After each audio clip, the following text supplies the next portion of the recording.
So, these two ladies lost a son and a brother to a preventable car accident. They lost a son and a father to a preventable silage accident. We're going to get to it, but the bottom line is this. All the things we're talking about in this class, from a technology, a science, and a put and practice point of view, means nothing if a silage program, a forage program, is not safe. Safety trumps everything, okay? Safety trumps everything. Silage-related tragedies have no age boundary. Family members, employees, bystanders of all ages have been injured or killed during harvest and feed out. First step of preventing a serious accident in any silage program is to make sure everyone on your team is aware of the dangers. That everyone on your team is aware of the dangers. Think safety first. Dennis Murphy gave a terrific paper presentation at an NRACE conference in 2006, and I like the way he put it. We have nothing to lose by practicing safety. We have everything to lose by not practicing it. So what are the major hazards we deal with in pits, bunkers, and piles, and bags, and baleage? Fall from height, run over by machinery. Wow. Justin Jansen. Tractor rollover, entangled in machinery. June 14th, 1974, at the Beef Research Unit on a Saturday afternoon, making wheat silage, losing the harvest window, in a hurry, didn't look over my right shoulder to see the PTO shaft, making one more slow revolution. And zap, when my hand went in to throw the blower, when it came back out, I was missing the end of all four fingers. And then complacency. I think mine was a combination. I got complacent, didn't I? I wasn't aware of my surroundings. I did something stupid. I got in a hurry. Yeah. So, we're going to focus on crushed by an avalanche this morning, okay? I've posted a paper that goes into detail in other aspects of silage safety as well. This is the one that I want you to be keenly aware of for the exam on May 4th, okay?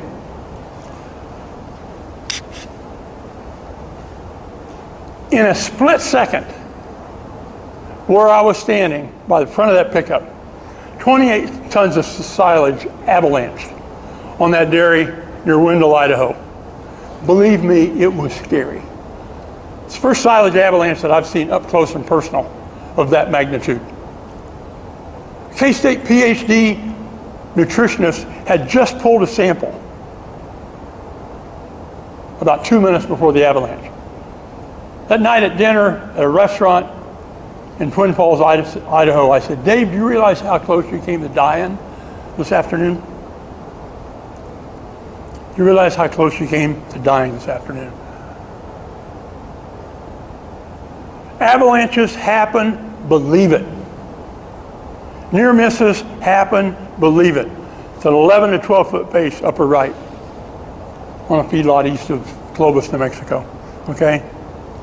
Little avalanche chunk came off there in the corner where they're working across that face with a payloader, and boom, the avalanche. They cleaned up the avalanche upper left, and you can see the white plastic baffling. That avalanche traveled 3 times its height on that dairy in eastern Indiana, okay? California avalanche, Delicious, Mexico, Minnesota, Texas. The nutritionist is out of view on the Minnesota avalanche, but he could just have easily been standing where the avalanche occurred. And when the avalanche happened, it scared the heck out of him because he heard it. He couldn't see it. He was around the corner. He said, what was that?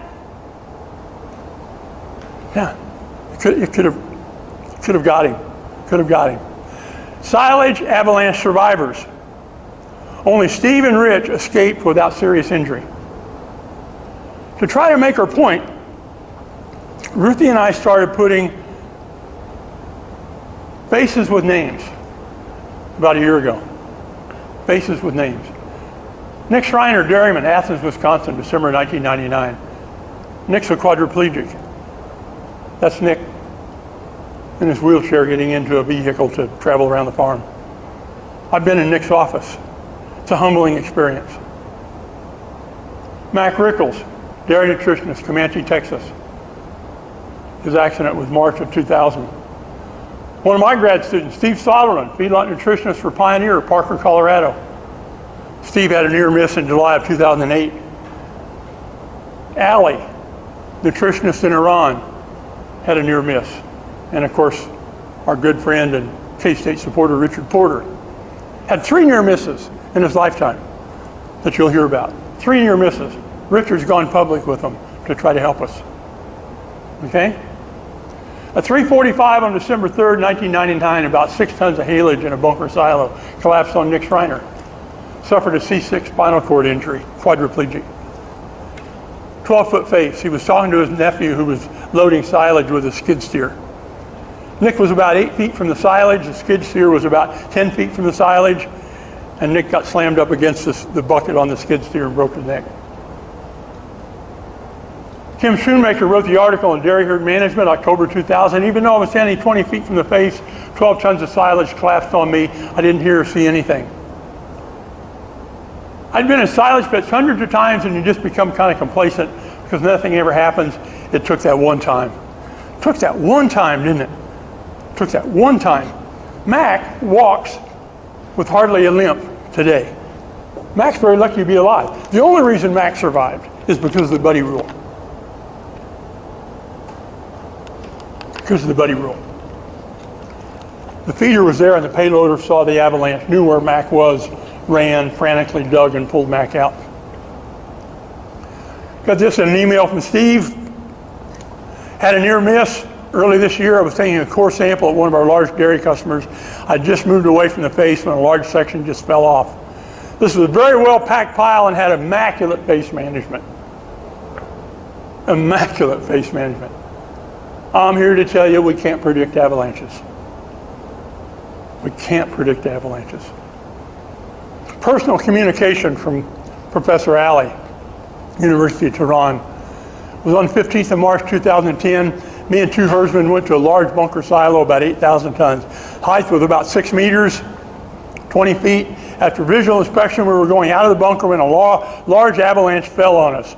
Observers said it was about 10 tons. One herdsman remained outside the silage from his head, buried up to his shoulders. Was able to yell for help. Thank God he could call laborers to come and save us. The worst injuries happened to me, including multiple fractures of tibia and femur. I was in a coma 30 hours in the hospital. I was the last one removed, being trapped under the silage for 20 minutes. By the grace of God, I'm alive today. God gave me another chance. He probably had us, he figures, his arms were in such a way that it created an air pocket. And there was enough air in there that he was able to survive until he was pulled free. Doesn't matter to me which God he prayed to. I kind of like the way he put it though. Only by the grace of God, his God gave him another chance. Doesn't matter whether it's mine or not. Personal communication from Rich Porter, rancher, Redding, Kansas. I'm going to read this to you because it's classic Rich Porter prose. I was buried in a trench silo in 1962 when I was 12 years old. One of our employees, Jim Hannigan, was using an insuloader to load the feed wagon. He was on one side and I was on the other. What it is a shearing device with knives. It's mounted on an old International M tractor. We used to have one up at the farm shop when I arrived here in '71, an insuloader, okay? Conveys the silage back into a wagon that's pulled up behind the M tractor. Jim had gone to advance the tractor and insuloader into the silage when the cave-in occurred. Because Jim was farther away and in the tractor seat, he was not covered when the avalanche came down. I was next to the face of the silo and completely covered with about 2 feet of silage. Jim dug me out in less than a minute. If he had not gone to move the tractor forward, we would have both been killed. So only the timing of Jim going to advance the tractor saved him. When I was buried, I immediately knew what happened.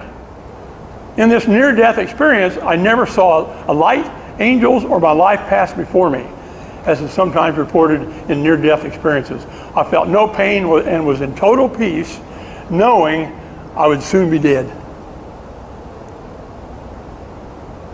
Then in a few seconds between the rescuers first touched me and when he pulled me out, there was huge pain in my lungs wanting to breathe and pain from one of my legs being doubled behind me. Other than literally having the crap knocked out of me, I suffered no injuries. That's classic Richard Porter. Other than having the crap knocked out of me, I suffered no injuries. You gotta love it. Richard has two other near misses. He pulled his old pickup into the pit. I think I told you this one. Have I told you this one? Jumps out to talk to his employee who's loading silage. His employee says, "Rich, you parked too close to the silage face." "Oh, I just need to talk to you for a minute." Kaboom! Buried his old pickup. He could have been in it. Then, recently, within the last few years, he's up uncovering, taking plastic and tires off from about a 14-foot face, and the silage below his feet avalanches, and he goes down with it. So he rode the avalanche down. Fortunately, he was on top of the avalanche, not underneath it. Okay? Ruthie and I went to visit a silage operation on the 31st of December 2004 near Hillsboro, Texas. The silage being delivered to dairies in the Comanche, Dublin, Stephenville area. So here's the overfilled bunker, and you can see about where the height is going to be. The wall's over here. So what is that, about a 25-foot face? It certainly dwarfs the payloader, doesn't it? The last two trucks of the day, Saturday afternoon, December 31st. This guy loads his truck on the right and leaves. The guy loads the other truck. He leaves. Ruthie and I left with the second driver. We stayed till the second driver was finished. Why? First guy leaves. Second guy, in the process of loading his truck, is buried in the payloader by the avalanche. Got his arms pinned. He can't reach his cell phone. He's immobile. Now what happens? It's about 4 miles west of Itasca, Texas, out in the middle of nowhere. The load doesn't show up at the dairy. He doesn't show up for dinner. We weren't about to leave until he left. Okay? December 22nd, 2014, near Bynum. You've seen this pit before in a video about the silage effluent and ladies' cars don't mix. Okay? I was there with my grandson Chase, who's a math teacher in Fort Worth. And we were making some visual inspections of surface spoilage, because this particular pit was covered with the oxygen barrier film that we used to represent. So Chase and I were inspecting about 4 bunkers that day that had used this technology. Look where the driver of the silage truck parked the payloader after he was finished loading his truck. Parked it right next to the silage face, and he had to exit the payloader on the silage face side. So what if there's an avalanche during that split second where he exits the payloader but he isn't clear yet? And Chase and I aren't there. See the problem? Yeah. How many of you go to the rec complex? If I was still on the faculty here, I'd raise my hand. How much can you bench press? How much can you bench press, Michael? 250, 300? 300, okay. What about you? How much can you bench? 350, okay. My record's 200, which isn't bad for an old man, not anymore. How much does a cubic foot of silage weigh? 45 to 50 pounds, doesn't it? So, the payloader operator gets out, he's flattened by the avalanche. And he's laying on his back or his stomach under this table, and this table is the silage. So he's got 3 feet of silage on him, right? So how many cubic feet is in this volume right here? Well, we've got 6, 3 is 18, 3, 54 times 40. That's pretty close to a ton, isn't it? Yeah. What if it was 2 feet? Well, 2. That's well over 1,200 pounds, isn't it? So, Maka, you're buried with, you're under 2 feet of silage. You don't have a chance. You're not going to get out. You cannot free yourself. You have too much weight on you. You will be immobile. You will be immobile. Yeah. Yeah. So Chase and I just kind of scratched our head and said, wow. You know, what are they thinking? You know? Got an email from Luciana Jonkman, Progressive Dairy Solutions, September 1. Doug crushed by silage last Thursday. Last Thursday, my friend and partner, Doug DeGroff, was crushed by silage pile. He's thankfully lying in the hospital bed as I write this, able to move all his limbs. Ooh. Doug DeGroff, Cornell grad. Diversified Dairy Solutions, Tulare, California. An article in February 2010, Hay and Forage Grower. Read it, please. Okay? You've got about 35 items now on the website for you. Read this one. Read this one.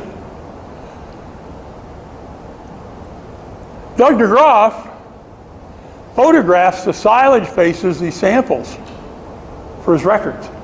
Good idea, right? So he's got a visual of the silage that he analyzes for his client. Great idea. Doug DeGroff photographed the silage that fell on him 5 minutes later. Isn't that remarkable? And you'd say, gee, that looks nice, doesn't it? Nice smooth face, leaning backwards a little bit. You say, boy, that's safe. 99% of the people on the planet would say, that's a pretty safe looking silage face, 12, 13 feet. In a split second, Doug DeGroff was buried. Pulled a sample, bent over the 5-gallon bucket, mixing the sample, and all at once it got black. He knew immediately what happened. Okay? Only by the grace of God did he get out. Only by the grace of God. He was turned so that when he was able to free a hand near the surface, he was turned in such a direction that free arm hit daylight. If he'd have been turned 30 or 45 degrees in another direction, when he pushed, he wouldn't have pushed. He couldn't have pushed against the silage. There'd have been too much weight, and there was nobody else around. Nobody else around. Drove himself to the hospital with a broken back. Yeah. Faye Holeen said it was the most powerful interview she's ever done for a story. Doug DeGroff, silage avalanche survivor, good friend, hero. Silage avalanche fatalities. Ooh. Had way too many of them. Chad Thompson, Four Brothers Dairy, Shoshone, Idaho. Truck driver making a delivery. Parked too close to the face. 40-foot face. Kenneth Hedinger, Reedsburg, Pennsylvania, about 10 miles straight east of the Penn State football stadium. Andrew Wheeler, 11-year-old boy, McLaughlin Farms, Claremont, New Hampshire. David Couch, 19-year-old on his family dairy in New York. Matthew Winklebauer, Four Quarters Feedlot, Norfolk, Nebraska. Anybody know about Matthew's accident? Didn't get very much publicity. He was the owner. Doubt there was a lawsuit. The employee survived, the owner didn't, on the front slope. Okay? Jason Leadingham, 34, Purtle Farms, Roswell. We'll see Jason's story in a minute. Donald Merchant, Square A Farms, Lebanon. I went to Google Maps, Street View. And I don't know why the pointer's not working on this, but it does. Oh, it is working today. Maybe somebody changed the battery, I don't know. I went to Google Earth Street View, and I think this is the pile that fell on Donald Merchant. It's about 14, 15 feet. Okay? That's Jason Leadingham, that's Matthew Winklebauer. This is the silage that collapsed on Kenneth Hedinger. I tell you about telling the Kenneth Hedinger story at a meeting for a producer meeting in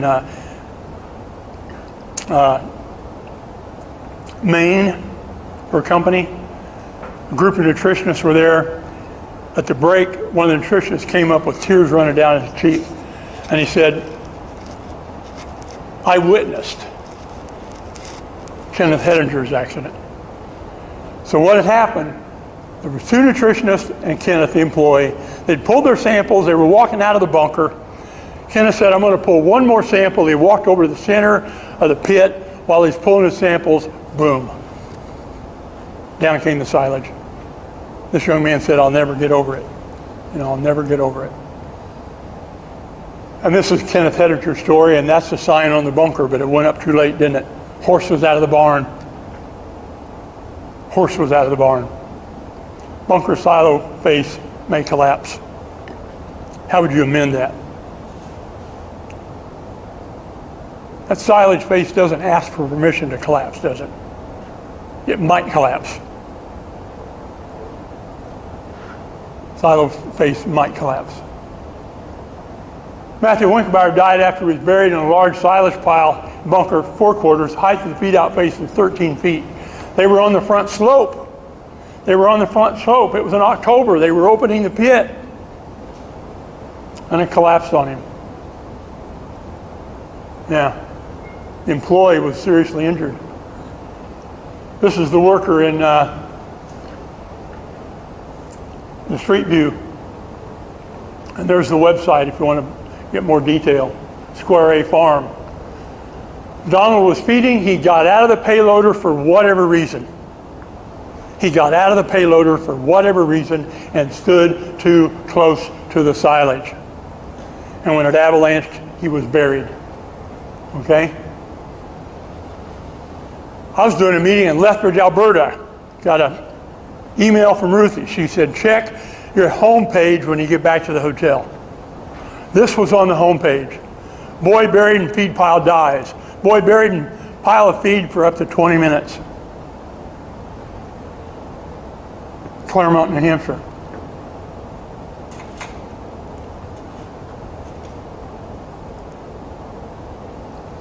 I think I'm going to have to exit this, right? Get this video to play. Oh, let's try it this way. Nabbit. I'm having a senior moment here. How do I? Oh, I got to do this. See if it'll play.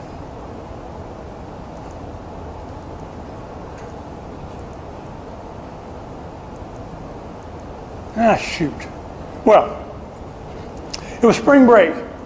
Andy Wheeler was riding his bike on the dairy. His father worked there. Andy Wheeler went missing for about 20 minutes. Where did they find Andy Wheeler? Under the collapsed silage. And he died 2 days later in the hospital.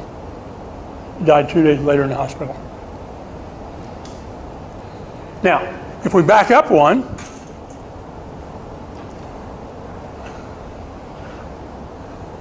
you can see the edge of the payloader, the yellow, by the hay. So if that's 12 or 13 feet, we've got another 9 or 10 feet above that. So it's a good 20-foot face, isn't it? You can see how they've overfilled the bunker. That's the bunker wall right there. They've gone out on the earth berm on that side of it. So this is all, so if you drew a line from here to here, everything above that line is overfill, isn't it? I'm going to post an article this morning called Taking, maybe I posted it yesterday, Taking Land Out of Production to Give Yourself a Larger Footprint, to do a better job of managing your silage, to make your silage bunkers and piles more efficient and safer. Okay? Do you suppose the owner regrets overfilling the pit? I would hope so. That doesn't mean that Andy would have survived a 12-foot avalanche. He probably wouldn't have. But he could put a sign up, "Danger, do not enter, authorized personnel only." But there were no signs. Andy didn't know that he was in harm's way, is my contention. Okay?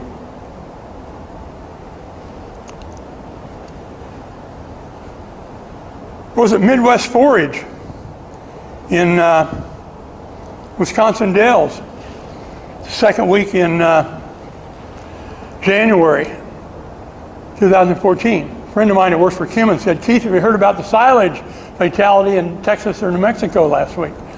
I said, "No." He said, "Yeah." So one of our sales reps said there was a fatality in New Mexico or Texas last week from an avalanche. So I Googled, and what did I come up with? I came up with Chaves County Sheriff's Office, man's death and accident, Plain Valley Online News, January 14th, 2014. And here's part of the online news article. At approximately 12:20 p.m. on January 13th, Jason Edward Leadingham was in a bunker silo of corn silage near Dexter, New Mexico, when 15 tons of silage avalanched on him. Bunker was owned by Pirtle Farms. Jason's body was not recovered from the massive avalanche until 3 hours later. It was determined that he died of mechanical asphyxia, had no other life-threatening injuries. There was a sample bag near Jason's left hip. That's Jason. There's the recovery effort. Now, Dan's going to be back in a second. The video you're going to see was produced by the IT person at the church where the attorney representing the family goes. Okay? Here's a cover letter that accompanies the video. Video is free of charge. It'll never be on the internet. Okay? Great timing, Dan. We're ready for the video. I want to read you the cover letter. Part of it is up here. Go ahead and load it up.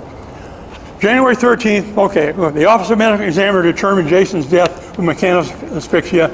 Okay, the enclosed 17-minute video contains video footage of the recovery efforts, portions of deposition testimony of a sheriff's deputy who was a first responder, farm owners and managers and employees, both past and present. Intermittently, Keith Bolson, Professor Emeritus, K-State, provides important silage safety guidelines and rules which save lives. Video was produced in loving memory of Jason Leadingham, father, husband, son, brother, friend, and silage haulback driver. Family hopes that Jason's death will encourage others to make silage safety their number one priority, send all their employees home safe at the end of the day. Oh, yeah. Sure. Yeah, sorry about that. Okay? Here's how the video begins. The online news reporter was monitoring 911 calls in Roswell. He heard the 911 call. He went to the scene, parked on the county road by the bunker silo, started shooting video. He did not leave until the body was removed at about sunset that evening, okay? Video is going to begin by superimposing the 911 call over the footage being shot by the online news reporter, okay? When I got home from the meeting, I contacted Chaves County Sheriff's Department. We identified ourselves, our credentials, talked to the sheriff a second time. He said, "I'm talking to the victim's family attorney tomorrow. Can I give her your name?" We said, "Sure." Laura Lee Hunt contacted us a few days later. A month later, she came to Austin on a Friday at noon. She had a video camera with her. She said, "I want this to be a landmark case. When we finish tomorrow, Keith, I want to shoot some video of you talking about silage safety." So about noon Saturday, we set the video camera up in our den, and she said, "Start talking to me about silage safety." And about 2 hours later, she stopped videoing. Okay? There's a partial Spanish version from Lalaman Animal Nutrition. My part is voiced over in Spanish. Everything else is subtitled in Spanish. We're going to wrap up, but I want to cover some pretty somber things with you because it's a message that we need to get out.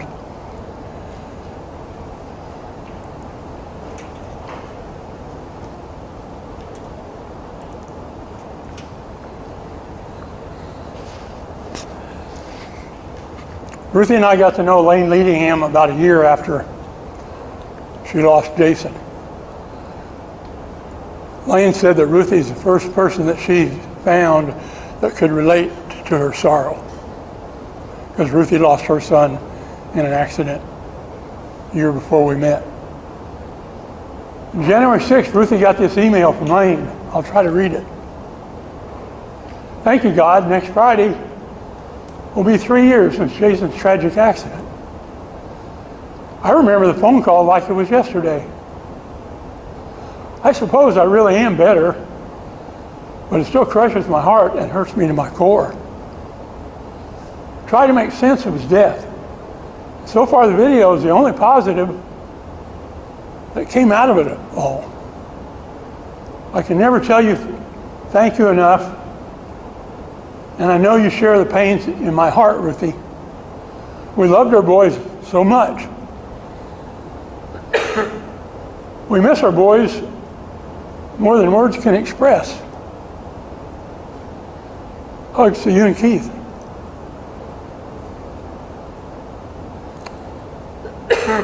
It's why we do what we do. That's not for public knowledge yet, but we're establishing a Ruthie and Keith Bolson Silage Safety Foundation. We have our attorney working on it now. Friends of ours asked, well, what you want your legacy to be in 5 or 10 years down the road? This email says it all, doesn't it? This email says it all. We all know someone who's had a tragedy, an avoidable accident. I do a lot of work with U.S. Custom Harvesters. They do a lot on safety. You heard Glenn Jansen's message this morning. Heard a speaker at one of their meetings recently within the last 2 or 3 years, that he's investigated thousands of on-the-job fatalities. And he hasn't found one yet that was unavoidable. Watch the 2 KLA safety videos that have been produced. One where the cowboy died on the horse, and one where the mill manager lost an arm. And in both of those, the narrative says they'd been practicing for the accidents for years. So we continue to make the same mistake over and over, don't we?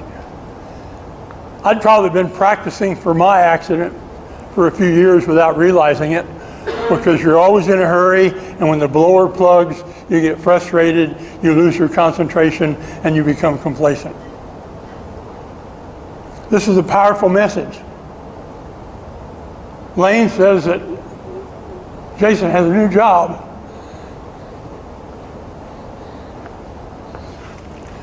He goes with me, because I don't go anywhere without him to tell a story. I don't go anywhere without him. He's my hero. Take-home message. It's pretty simple, isn't it? First, it's really not about shrink loss, feed conversion, cost of gain, or milk over feed cost. It's about sending everyone in your silage program home safe to their family every day. And the second, if a silage program is not safe, nothing else about it really matters. Guidelines. Share them with people. Make copies of it. I haven't posted the Cattleman's Day handout yet. I'm having a hard time finding it on my computer. I think Val Stilwell has a copy of it. I'll post it for you. Share it with people at home, okay? Yeah. Written policies. Purdue Farms had no safety policy guidelines whatsoever. We have the 444-page OSHA document, hard copy. Did Jason die alone? Yes. Jason was under 3 feet of silage. The buddy rule would have saved his life. There's no doubt in my mind.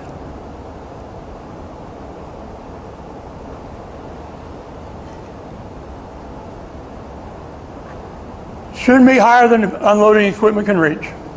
We've got to bring sanity back into sizing bunkers and piles. Never allow people to approach the feed out face. Never. Read an article a few years ago where the individual said, unless there's a good reason, do not approach the feed out face. Hello? There's never a good reason to approach the feet out face. I think the author should have rethought what she wrote. Unless there's a good reason, never approach the face. Never stand closer than 3 times the height. Yeah. The top of the screen is the silage face, and I'm by myself. I'm not going to make it. Suffocation, primary cause of death. Jason suffocated. Never drive the unloader parallel to and in close proximity of an overfilled bunker pile. Well, it happens all the time. Removing plastic and tires. Rich Porter went down in an avalanche. Removing plastic and tires. Oh man. Don't pitch surface spoilage. Don't stand closer to the edge of the feet out face than the height of the face. So if it's a 12-foot face, don't be closer to the edge than 12 feet. And have to rethink how we remove covering materials. How does Milk Source remove plastic and tires? Their employees are harnessed and tethered because they have 20, 25-foot faces. They're harnessed and tethered. We need to get that into our message. It's not in it yet. Never ride in front of a loader bucket. Never park vehicles close to the face. Take samples from a loader bucket at a safe distance. Put up warning signs. And don't become complacent. But the good news, everything we talked about last Thursday, in those 4 main points the silage maker controls: inoculate, pack, seal, and manage the face. Make silage more efficient. You're automatically going to make it safer. There's a synergy. Okay? This quote came from Glenn Jansen. Accidents change lives and families forever. Lane Leadingham and Ruthie Bolson's lives were changed forever in a split second when they lost their adult sons. Glenn Jansen, what did he say? He used to see his grandson all the time. Now he doesn't see his grandson very often. Change the dynamics of the families. Ruthie has Craig days, and there's nothing I can say or do. Nothing I can say or do. Yeah. Wish there was. You know? Wish there was something we could say or do for Lane Leadingham. You know? Video's free of charge. Silage is dangerous. And it's not getting any less dangerous. We've got to get the word out. Thursday, we're going to work really hard on spreadsheets. I'm going to spend the first 20 or 30 minutes of class, or whatever it takes, to bring you up to speed on the sizing spreadsheets, the bunker pile density predicting spreadsheets, and the economic spreadsheets, because I felt I didn't do an adequate job of covering that material last Thursday. We crammed too much into that 75 minutes. And in my one-on-ones with you and exchanging a few emails, you've been shortchanged on how I've presented the spreadsheets to you. I want to bring you up to speed on those, okay? If you could, bring your computer with you on Thursday. Bring your laptop with you so we can work together the first 20 or 30 minutes, or however long it takes. Because these spreadsheets are too important to you when you leave this class and when you graduate and go out in the real world. And I want you to be able to have a good working knowledge of the spreadsheets, okay? Bring your laptop and sign up. We've got some assignments due. I'm leaving about 3 o'clock on Thursday afternoon. I may be back for class on the 2nd. That hasn't been decided yet. Jared's interviewing this week. I'll be in my office as much as I can. If I'm not in my office, I won't be gone more than 5 minutes. Okay? Today and tomorrow, and until 3 o'clock on Thursday. Heavy class this morning. Help us get the word out. Okay? Let's quit 5 minutes early. I'm pooped. Yes, question. Oh, Tomorrow I have 10K classes. I'm going to be here Thursday, so I would like okay, to get okay, spreadsheets. yeah. Oh, those of you that were here Thursday, a couple of you didn't turn in that. I got the class on time for me. I'm a couple short. Okay. Paul, I got yours. Someone said that you were, I think, confused about whether to turn it in. Somebody came in to talk to me. So if you were here last Thursday, didn't turn in that piece of paper that you got the class on time, get it to me, would you? So I can get your credit. Dan, thanks for helping us out. Okay, let's quit. Are you learning anything? I have a feeling it's beginning to come together from talking to you one-on-one. Okay? Also,